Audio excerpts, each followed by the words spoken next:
معاملہ آتا، حضور کی ذات سے محبت ہوتی، تو پھر یہ سارے اعمال شریعت والے یہ ایک طرف ہوتے، محبت کے لیے کچھ اور کرتے، محبت کا اظہار کرنے کے لیے کچھ اور کرتے، حضور سے، حضور کے لیے، حضور پر فدا ہونے کے لیے کچھ اور کرتے۔ سبحان اللہ، سبحان۔ اب وہ کیا کرتے آپ دیکھتے ہیں۔ اور ایک اور یہاں پر ہم اگر بات کر لیں، وہ محبت کا اظہار اور اس کا انداز مختلف ہوتا صحابہ کرام کا، شریعت کے عمل سے ہٹ کر۔ کیسے؟ اس لیے بھی ہوتا، وہ کیسے، وہ انداز کیا تھا وہ بعد میں عرض کرتا ہوں، مگر مختلف ایسے ہوتا کہ شریعت میں ممکن تھا 2 نمبری ہو سکتی ہے، شریعت میں 2 نمبری ہو سکتی ہے، نماز پڑھنے میں 2 نمبری ہو سکتی ہے، روزہ رکھنے میں 2 نمبری ہو سکتی ہے، داڑھی رکھنے میں 2 نمبری ہو سکتی ہے، مسجد بنانے میں 2 نمبری ہو سکتی ہے، شریعت کے ہر عمل میں 2 نمبری ہو سکتی ہے، مگر خدا کی قسم حضور کی ذات سے محبت کرنے میں 2 نمبری نہیں ہو سکتی۔ حضور کی ذات سے محبت کرنے میں، حضور کی ذات سے محبت کرنے والا گناہگار تو ہو سکتا ہے مگر غدار نہیں ہو سکتا، 2 نمبر نہیں ہو سکتا، سبحان اللہ، سبحان اللہ، وہ گناہگار ہو سکتا ہے، 2 نمبر نہیں ہو سکتا۔ واہ واہ واہ، سبحان۔ اور آپ کو پتا ہے کہ بڑے بڑے شریعت پر عمل کرنے والے حضور کے پیچھے نمازیں بھی پڑھتے تھے اور ان کو منافقین کہتے تھے، ان کا حضور کی ذات سے کوئی تعلق نہیں تھا، ان کو منافقین کہتے تھے۔ یہ ٹائٹل بنا ہی منافقین، نہیں تو مکہ میں تو 2 ٹائٹل تھے، یا کفار تھے یا مومنین تھے۔ ایک طبقہ ایسا پیدا ہوا جو شریعت پہ عمل بھی کرتا تھا مگر حضور کی ذات سے محبت نہیں کرتا تھا، اس کو منافق کہتے تھے۔ وہ کام ان کو پسند نہیں تھے جو صحابہ کرتے اپنے اندازے اور اظہار محبت کے لیے، وہ کام وہ نہیں کرتے، اس کو وہ کہتے نہیں یہ بدعت ہے، یہ کام نہیں کرنا۔ اب حضور نبی پاک صلی اللہ علیہ وسلم کے غلاموں سے جنہوں نے محبت کا اظہار کرنے کے لیے حضور کی ذات سے جو انداز اپنائے وہ دیکھتے ہیں۔ بس چند مثالیں میں عرض کروں گا۔ ایک بڑے مشہور صحابی ہے، اور جیسے علامہ عدیل قاسمی صاحب کہہ رہے ہیں کہ آپ کو بھی ہر نعت یاد تھی، اس صحابی کا بھی نام تو یاد ہوگا۔ نعت خان صحابی میں سب صحابہ 70 صحابہ تھے نعت خان جنہوں نے نعتیں لکھی سرکار کی، 70 صحابہ، راؤنڈ فگر بتا رہا ہوں۔ تو سب سے ٹاپ پہ کس کا نام آپ کے ذہن میں آتا ہے؟ حسان، حضرت حسان بن ثابت۔ یہ حضرت آپ کا فیض ہے، یہ انداز میں نے وہی اپنا لیا۔ حضرت حسان بن ثابت رضی اللہ تعالیٰ عنہ، وہ آئے، عرض کیا یا رسول اللہ، اب یہ بخاری شریف کی حدیث پاک ہے، آ کر عرض کیا یا رسول اللہ صلی اللہ علیہ وسلم، میں آپ کی نعت پڑھنا چاہتا ہوں۔ سبحان اللہ، جی کیا کرنا چاہتا آپ کی ہوں؟ نعت نعت پڑھنا چاہتا ہوں، آپ کی شان میں کچھ کہنا چاہتا ہوں، اشعار لکھ کر لایا ہوں اور وہ آپ کو سنانا چاہتا ہوں۔ اب یہاں کوئی توحید کی شان نہیں ہے، ان سے بڑھ کر کوئی موحد بھی نہیں ہو سکتا، توحید کی شان نہیں ہے، اور کوئی نماز کی فضیلت انہوں نے بیان نہیں کرنی، ضرور آپ کی شان بیان کرنی ہے۔ نعت لکھ کر لایا ہوں، اشعار لکھ کر لایا ہوں، اس میں کیا ہوگا؟ اس میں ہوگا کہ حضور کی رنگت کیسی ہے، حضور کا حسن کیسا ہے، حضور کا پیکر جمال کیسا ہے، حضور چلتے کیسے ہیں، حضور بیٹھتے کیسے ہیں، نبی پاک صلی اللہ علیہ وسلم کلام کیسے کرتے ہیں، حضور کے لبان مقدس کیسے ہیں، حضور کی چشمان مقدس کیسی ہیں، حضور کا علم نشرہ کا سینہ کیسے، یہ سارا بیان ہوگا نعت میں۔ یہ ہے نعت۔ تو یا رسول اللہ میں بیان کرنا چاہتا ہوں کہ آپ کا سراپا کیسا ہے، آپ کا سراپا کیسا ہے، آپ کا مجسمہ جمال کیسا ہے، اور مجھے کہنے دیجئے کہ یا رسول اللہ میں کہنا چاہتا ہوں کہ میرا یار کیسا ہے، میرا یار کیسا ہے، میرا محبوب کیسا ہے، یہ کہنا چاہتا ہوں۔ اب سرکار نے فرمایا اچھا تم نعت پڑھنا چاہتے ہو، اب یہ بتائیے، سوال آپ سے بھی پوچھتا ہوں کہ کیا یہ شریعت پر عمل تھا؟ جی ذرا اونچے بولیے نا، یہ شریعت کا کوئی عمل نہیں تھا۔ آپ گن چکے سارے شرعی اعمال، نہ اللہ کا حکم کہ میرے نبی کی نعت پڑھو، صحیح بات، نہ سرکار کا حکم صحیح بات، کہ میری نعت لکھ کے لاؤ۔ یہ محبت کا حکم تھا جو اندر اس محبت سونے کملی والے کے ساتھ پل چکی تھی۔ ذکر اس کا حکم تھا کہ نعت سونے کی تعریف کی جائے، واہ واہ ذکر محبوب کی تعریف کی جائے۔ واہ واہ سبحان تو وہ یہ شریعت پر عمل نہیں کر رہے تھے، جی جی تو محبت کا اظہار کر رہے تھے۔ تو سرکار نے اجازت دی، تو جب پڑھنے لگے تو فرمایا ایک منٹ رک جاؤ، رک جاؤ حسان رک جاؤ۔ یا رسول اللہ کیا؟ صحابہ کو بھیجا جا کر میرا منبر اٹھا کر لاؤ۔ اوئے ہوئے سبحان اللہ، صحابہ کو بھیجا جا کر میرا منبر اٹھا کر لاؤ۔ صحابہ سمجھے شاید رسول پاک صلی اللہ علیہ وسلم منبر پر خود تشریف فرما ہوں گے اور حسان بن ثابت سامنے کھڑے ہوں گے، حضور کا والضحیٰ چہرہ تکیں گے، حضور کی واللیل زلفیں تکیں گے اور پھر اشعار کہیں گے۔ حضور کا سراپا حسن دیکھ کر پڑھتے جائیں گے۔ صحابہ تو یہ سوچ رہے تھے، جب منبر آ گیا تو سرکار دو جہاں نبی پاک صلی اللہ علیہ وسلم نے فرمایا حسان تم میری جگہ پر بیٹھو، اللہ حسان تم میری جگہ پر بیٹھو۔ کون سی جگہ؟ اس جگہ پر جس جگہ پر بیٹھ کر میں حمد خدا کرتا ہوں، تم اس جگہ پر بیٹھ کر نعت مصطفیٰ پڑھو۔ نعرہ تکبیر، اللہ اکبر، نعرہ تکبیر، اللہ اکبر، نعرہ رسالت، یا رسول اللہ، نعرہ حیدری، تم نے جو نعت پڑھنی ہے وہ عام انداز میں نہیں ہونی چاہیے، وہ اس مقام پر ہونی چاہیے جہاں پر حمد خدا ہوتی۔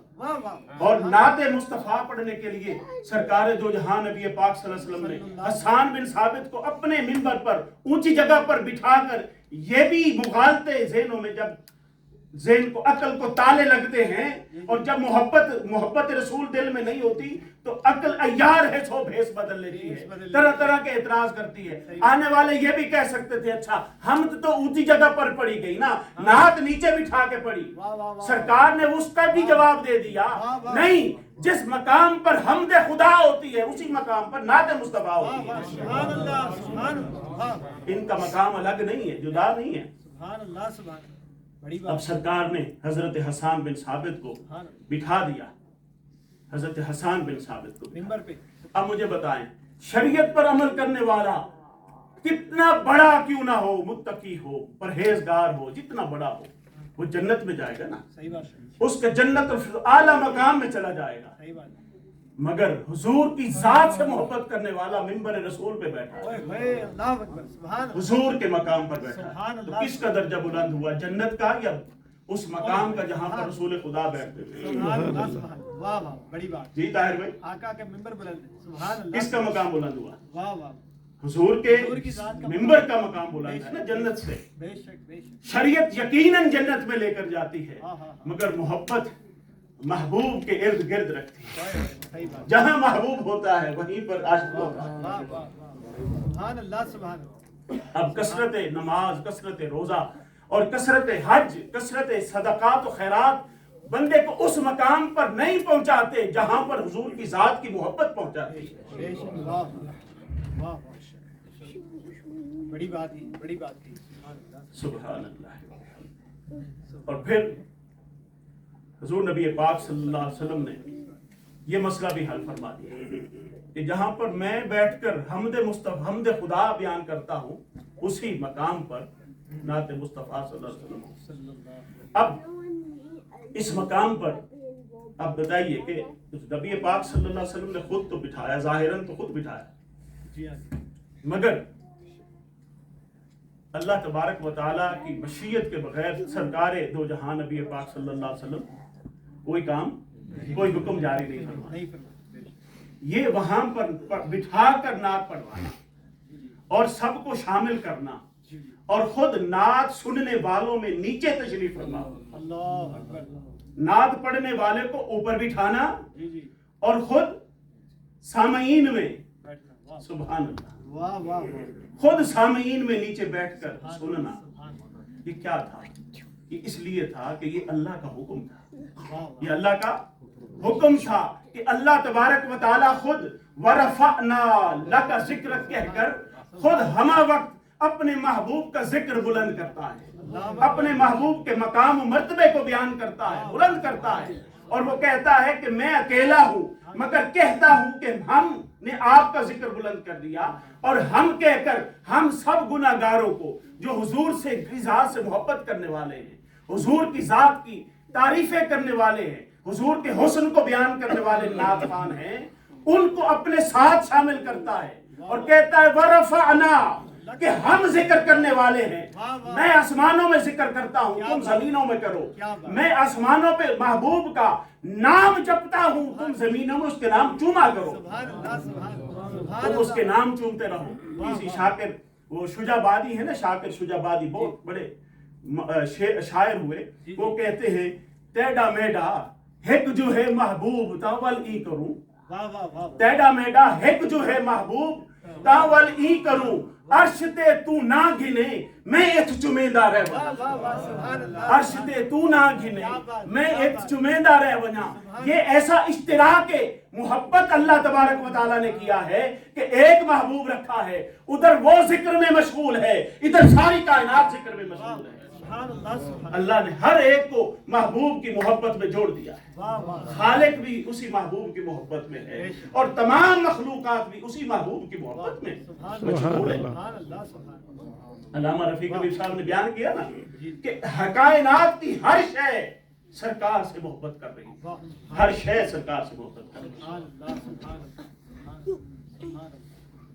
اب دیکھیے یہ حضور کی ذات کی محبت ہے۔ اگلی بات، سرکار کے ایک صحابی، ان کے نام حضرت عبداللہ آتا ہے، اور بھی اس کے ساتھ ملتی جلتی روایات بھی ہیں، تو ان کے اوپر صحابی ہیں، اور صحابی کا رتبہ وہ صحابی اس کا اپنا عمل جیسا بھی ہو، کمزور ہو، ہر کوئی ابو بکر صدیق تو نہیں ہے، ہر کوئی عمر فاروق نہیں ہے، ہر کوئی ذوالنورین نہیں ہے، ہر کوئی مولا کائنات نہیں ہے، ہر ایک کے اپنے اپنے رتبے ہیں، اس میں ادنا بھی تھے، اعلیٰ بھی تھے، اور آخر دور میں بھی مسلمان ہونے والے صحابہ تھے، مگر جس نے ایک لمحہ بھی سرکار کو اپنی ایمان کی نگاہ سے دیکھا اور حضور کی صحبت اس کو مل گئی، حضور کی صحبت ایک لمحہ زندگی کا مل گئی، اس کے بعد شریعت پہ کوئی عمل نہیں کر سکا، مر گیا، شہید ہو گیا۔ اب اس صحابی کے مرتبے کو بھی سیدنا غوث اعظم بھی نہیں پہنچ سکتا، باقی ساری دنیا کے اولیاء صلحاء سارے مل کر بھی ایک صحابی کا مقابلہ رتبے میں نہیں کر سکتے۔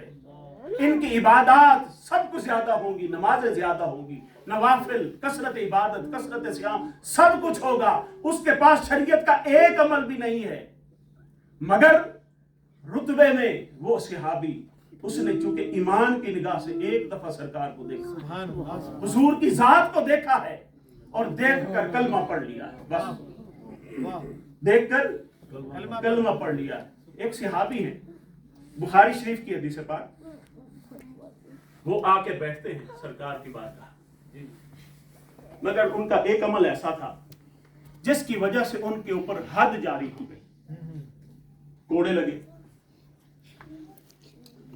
پھر کچھ عرصے کے بعد دوبارہ وہ توبہ نہیں کر سکے، توبہ پر قائم نہیں ہو سکے، دوبارہ وہ گناہ کر بیٹھے، دوبارہ حد لگی، 3 مرتبہ یہ معاملہ ہوا۔ صحابہ کرام وہ بھی انسان تھے نا جی، ہیومن بینگ تھے، ان کا رتبہ اپنی جگہ پر، کرم ان پر اللہ کا دیکھیے کہ اپنا محبوب انہی میں بھیجا، اس کرم نے ان کو سب سے مختلف کر دیا، سب سے ممتاز کر دیا، مگر تھے انسان، انسانی سوسائٹی تھی، نفسیات انسانی تھی۔ انہوں نے دیکھا بھئی یہ بندہ جو ہے یہ باز نہیں آ رہا، اس کے اوپر 3 دفعہ حد جاری ہوئی، یہ پھر وہ اپنے طور پر لان تان کرنا چاہتا کہ ہمارے ہاں بھی یہ ہوتا ہے نا کہ نیا بندہ نمازی بنے نا، نیا وہ ساروں کو بے نمازی سمجھتا ہے، یہ نفسیات ہے، یعنی مسجد میں کوئی نیا بندہ آ جائے تو سارے اس کو گھوریں گے، دیکھیں گے یہ کون آ گیا، یہ کہاں سے آ گیا۔ اسپیشلی نوجوانوں کو یہ شکایت ہوتی ہے بزرگوں سے کہ بھائی جب بھی آتے دے اسٹیئر، تو یہ